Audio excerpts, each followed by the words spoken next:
Hacı en koca adam, en yaşlı adam burada kimdi? Necef Kulu. Neçə il bundan qabaq? Necef Kulu daydı 1887 120 il. Hə. 1980 yıl ölüp 93 yaşında gidip rahmete. Demək Bu o kendin vaxtı aksakalı olurdu, serpayı olur. hə. O serpayı olanda onda ne mikrofon vardı, ne mikrofon vardı, ne de toylarda ses salan vardı. Eşrefzade çalırdı, bir dumbul, bir dem, 3 nefer. 3 nefer de tar kemança okuyan. O serpay olup. Ondan sonra olupdu Babali dayı. Şimdi yadınız şuraya. Bundan sonra Babali dayı olup. Babali dayının da kardeşi Allah Müzzettin dayı. rəhmət eləsin. Onun dövründe ondan sonra çok yaşayan bizim bu kentte burada siyasi olanlardan Hüseyin Ali dayıdır. Yox. Şancı Behmen'in dayısıdır. En cavan rahmete giden yok çıktı. Şirzad'ın oğlu Çingiz. Yox. Mən Bu bir tane dedim Mirvetov'a. Ben Mirvetovlardandım, Mirvetov'du familyası. Şimdi hayatta hiç kes bilmez. Gelin bunu ibret götürsünler. 2 nefer adam gider öz oğluna diyer ki belancına. Hayatta öyle yaşamak lazımdı ki bu hayat 100 yıldır. En uzun ömür. Bu 100 yıl bu dünya için. Neyse ki siz gelmişsiniz buraya. Şimdi gideceksiniz. Bir gün saat 6'da meclis başlayıp haçası tutarca gideceksiniz. Sizin de bu dünyaya gelmeyiniz belancına 1 saniyedi bu dünya için. Ki 1-2 saat geldiniz bu dünyadan gittiniz. Ancak hiç olmasa hele yaşıyoruz ki geçen yıldan sonra rahmete gitmiş adamlar hindi bir günler yad olurlar. Ben arzu ederdim ki bütün kalanlar bunlar kimi yaşasın. Bugünkü gözü açık yok, gelecek gözleri açık olsun. Besiret gözlerini açsınlar. Çok ayıp ki yoktu ben açına. Beni yandırır. olmalıdır. Olmalı dahi. Kala kendi bir bela olmuyor be. Kala kendi bela olur. Ancak hindi bela olur. Ben istemiyorum. Ben isterim ki bela olsun.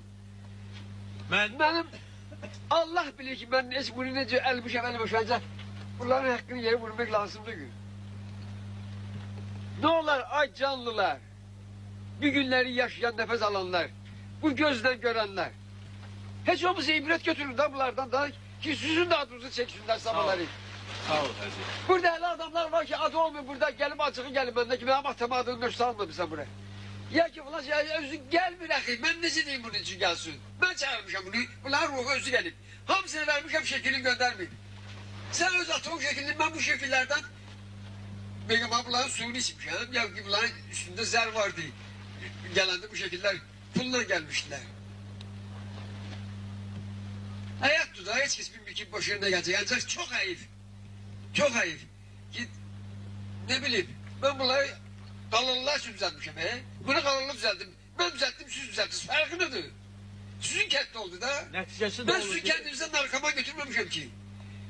Neşet alırsa gelmemle buraya. Oğurluğa gelmemle buraya. Bu gelenler hamısı gelirler, ibret götürüp gidecekler. Herkese öz kendinde, öz şehrinde, öz evinde sohbet edecek. Biz ne bileyim. Diyor şimdi ne zehirliysen? Ne olur borç edilsen başını düzeltirsen, borç edilsen oğlunu türmeden tutarırsan, borç edilsen. Hacı bana diyendi ki ne çelirsen. Sizin çelmişim, ben atam çelmişim. Bir de benim burada ne kovumum var, ne neslim var, ne bir şey. Hacı ben istemiyorum ki atam kimi, kovumlarım kimi yaşayın. Ben isterim ki bunlar kimi yaşayın. Düzdür. Ben isterim ki siz hamınız böyle yaşıyorsunuz. Ancak hayır. Siz kalalı, sizin zatınız var, kökünüz var. Bir bakın günlerce kişilerin oğlanları olmuşsunuz, neveleri olmuşsunuz.